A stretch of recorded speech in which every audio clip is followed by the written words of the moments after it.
Que manigance vraiment la Russie au large d'Odessa? Et pourquoi cette menace semble-t-elle si mal anticipée, aussi bien à Kiev qu'en Occident? Depuis plusieurs semaines, les indicateurs s'affolent. Une opération d'une envergure inédite se prépare sous la surface de la mer Noire et le long des rives ukrainiennes. Les préparatifs russes, discrets mais massifs, dépassent tout ce que le conflit a connu jusqu'ici. Pour la première fois, Odessa devient la cible d'une stratégie mêlant blocus maritime, frappe coordonnée et percée technologique. Des unités d'élite s'exercent à un débarquement amphibie. Pendant ce temps, les plages et le delta du Danube sont méthodiquement truffés de mines.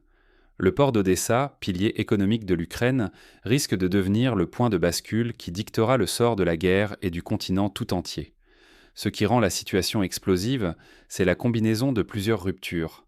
La Russie déploie des blindés, une flotte entière de drones navals, des systèmes de guerre électroniques et une réserve immense de soldats aguerris. Face à eux, la défense ukrainienne, déjà sous tension, semble à la fois débordée et mal préparée face à la coordination des attaques que Moscou trame dans l'ombre. La supériorité technologique, jusque-là un atout ukrainien, pourrait basculer à tout moment. Le danger est colossal. La chute d'Odessa signifierait la perte du dernier accès ukrainien à la mer, l'effondrement de ses exportations et une rupture vitale avec l'Europe. Le continent pourrait voir son principal corridor commercial s'effondrer, son approvisionnement vaciller et sa sécurité commune menacée. Pour la Russie, ce serait un renversement irréversible, bouleversant la géopolitique de l'Est et scellant l'avenir de la région. Pour prendre la mesure de cette menace, il est utile de rappeler des précédents historiques. L'histoire des blocus maritimes est jalonnée d'événements qui ont changé le cours des guerres.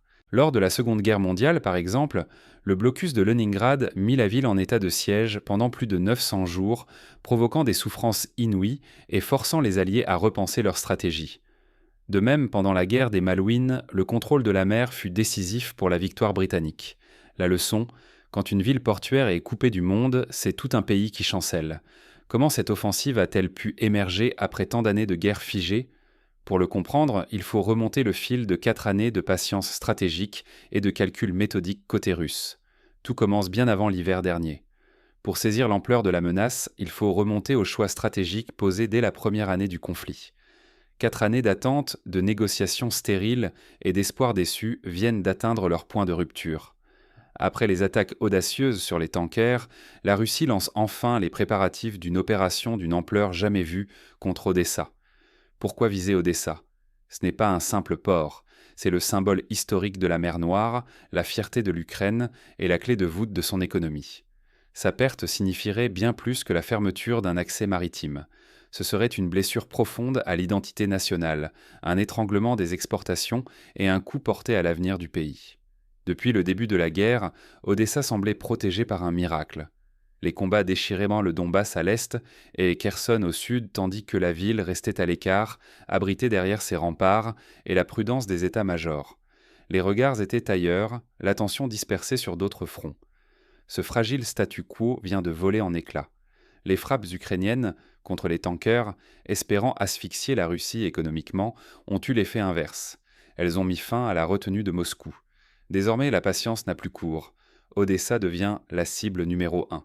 Il faut ici s'arrêter sur la psychologie stratégique russe. L'histoire montre que Moscou se distingue souvent par une patience redoutable, capable d'attendre des années avant de frapper. Pendant la guerre froide, l'Union soviétique avait par exemple attendu plus de 20 ans avant d'installer ses missiles à Cuba, profitant d'une brèche inattendue dans la vigilance américaine. Ce même principe, préparer, attendre, frapper au moment opportun, se retrouve aujourd'hui dans l'approche vis-à-vis d'Odessa. Pendant 4 longues années, le Kremlin a préféré la diplomatie, reportant l'assaut direct contre Odessa, convaincu que le temps jouerait en sa faveur. Les généraux russes retenaient leurs forces, pariant sur la lassitude occidentale et la peur d'un conflit ouvert. Mais aujourd'hui, tout change. L'attaque sur les tankers a été le détonateur.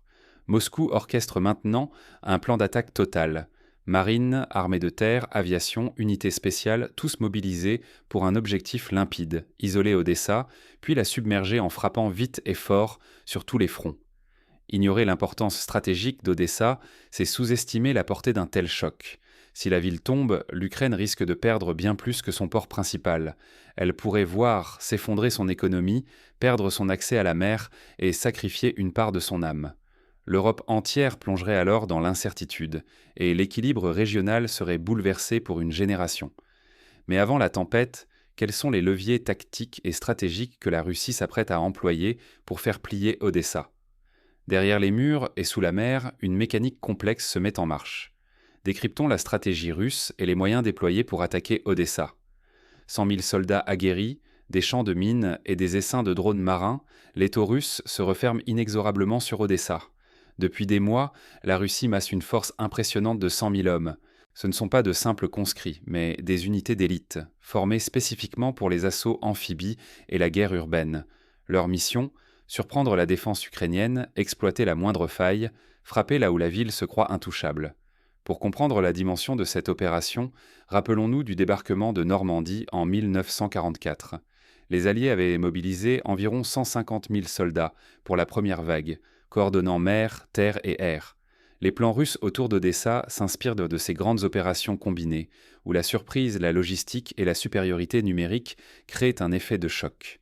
Simultanément, le littoral de la mer Noire et les berges du Danube deviennent des labyrinthes piégés. Chaque plage, chaque quai, chaque chenal est miné. Le Danube, artère vitale pour l'export de céréales et l'entrée d'armes occidentales, se retrouve hermétiquement fermé. Les assureurs renoncent, les navires marchands détournent leur cap, le commerce s'effondre et avec lui, les ressources financières dont dépend la survie de Kiev. Pour illustrer la gravité de ce blocus, rappelons que l'Ukraine est l'un des plus grands exportateurs mondiaux de céréales. En 2021, elle fournissait près de 10% du blé mondial.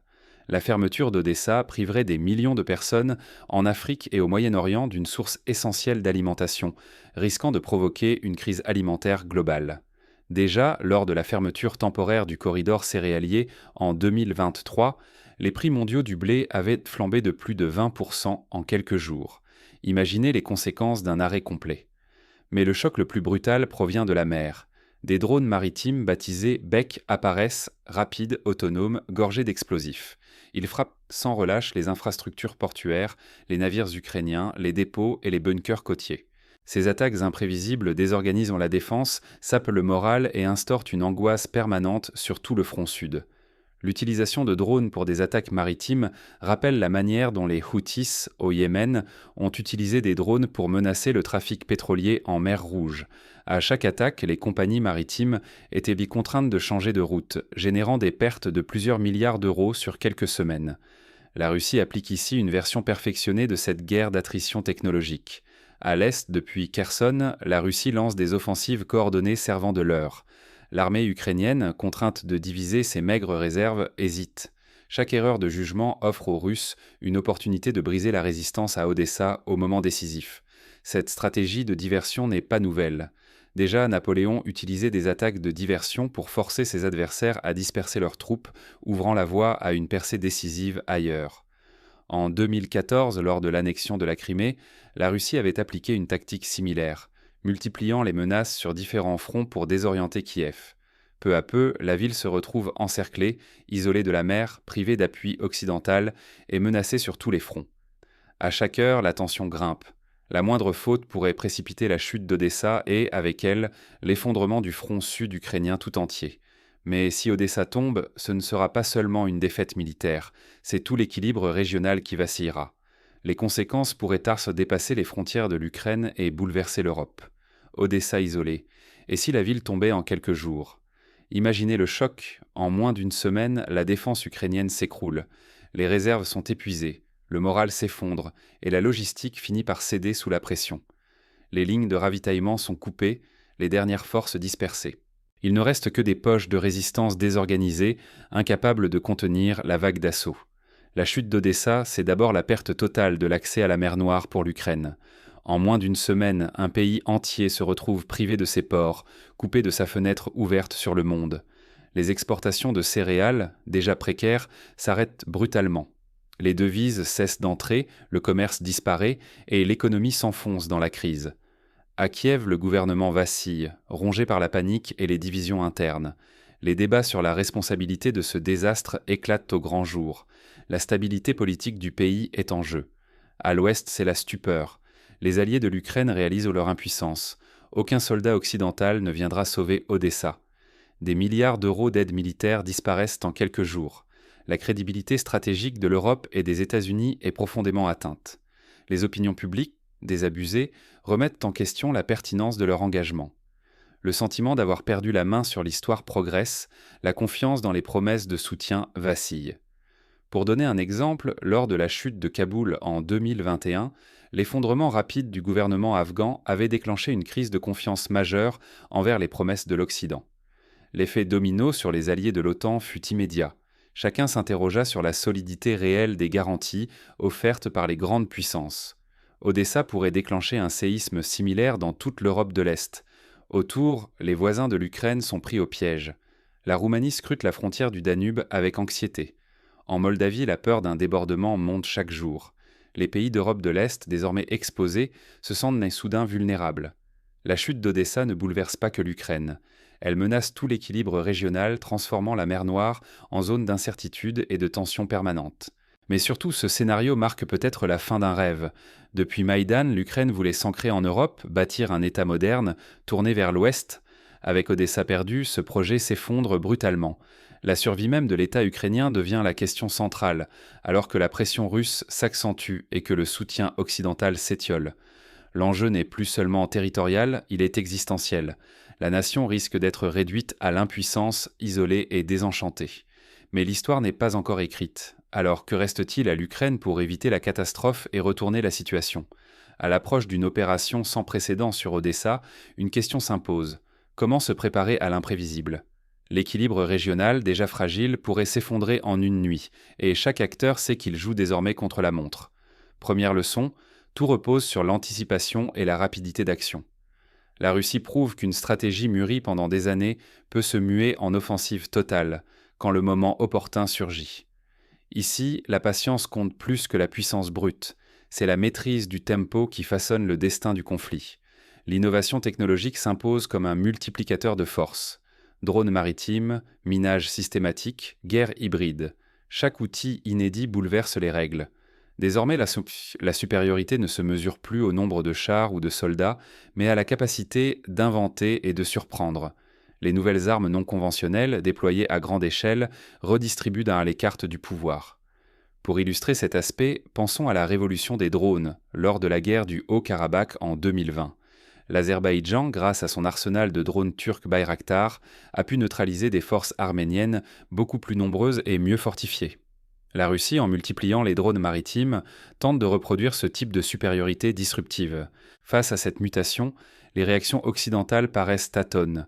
Les sanctions s'émoussent, la diplomatie s'enlise, l'aide militaire s'essouffle. Ne pas revoir ses plans, c'est s'exposer à perdre toute initiative et devoir composer avec les conséquences imposées par l'adversaire. Les voisins de l'Ukraine sont prévenus, anticiper le pire, bâtir des plans d'urgence, ne jamais sous-estimer l'effet domino. Un mouvement coordonné pourrait embraser tout le pourtour de la mer Noire, bouleversant économie et sécurité, bien au-delà de la seule Ukraine. Pour les civils, les dilemmes deviennent concrets. Fuir, négocier, résister ou s'adapter à une nouvelle réalité. Chacune de ces options recèle ses propres périls. Odessa rappelle que l'illusion de stabilité est le plus grand des dangers. Prenons l'exemple de Mariupol en 2022.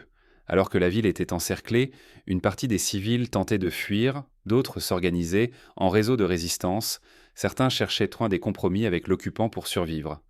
Le sort des civils dépend souvent de leur capacité à anticiper, à s'organiser et à ne pas céder à la panique. L'inaction expose à subir de plein fouet des chocs économiques, sécuritaires, personnels.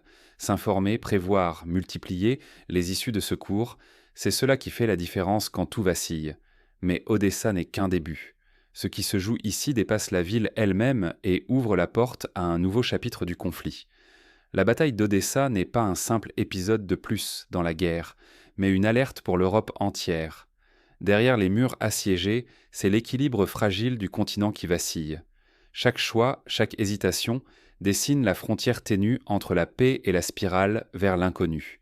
Après tant d'années d'attente, la patience de Moscou s'est transformée en une offensive totale. L'armée russe, désormais sans retenue, révèle la vulnérabilité défensive de l'Ukraine et expose publiquement l'essoufflement du soutien occidental.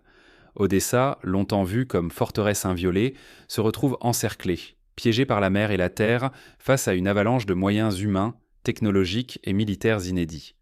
Le blocus naval, les mines sur le littoral et le Danube, les assauts coordonnés depuis Kherson, la vague de drones maritimes, tout s'emboîte dans un plan méthodique. Chaque manœuvre vise à démontrer l'impuissance des défenseurs et la confusion de leurs alliés.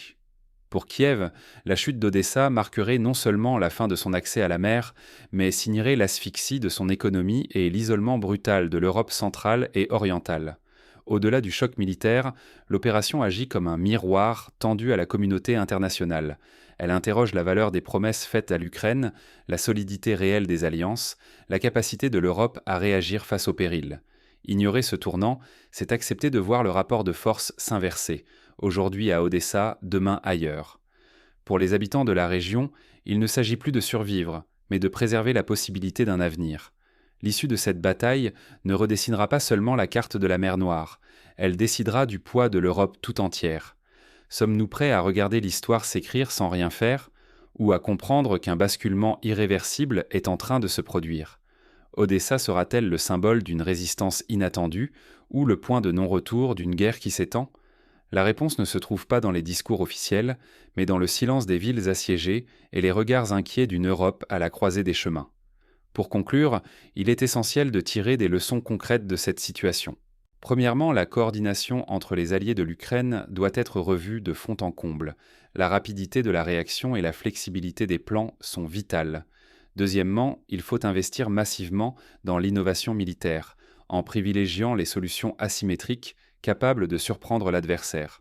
Troisièmement, chaque pays riverain de la mer Noire devrait renforcer ses infrastructures civiles et militaires, diversifier ses sources d'approvisionnement et organiser des exercices conjoints pour tester ses capacités de réaction.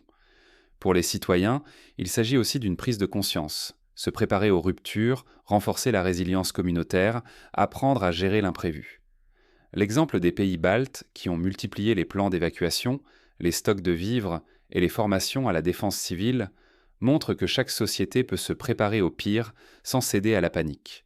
En somme, Odessa n'est pas seulement un enjeu ukrainien, c'est un test de maturité stratégique pour toute l'Europe. Face au retour d'une guerre totale et d'une géopolitique brutale, chacun doit choisir, subir ou anticiper, s'adapter ou disparaître. L'histoire jugera, mais elle n'attend jamais. La tension reste à son comble, la question demeure ouverte, mais la conclusion est claire. L'avenir d'Odessa est peut-être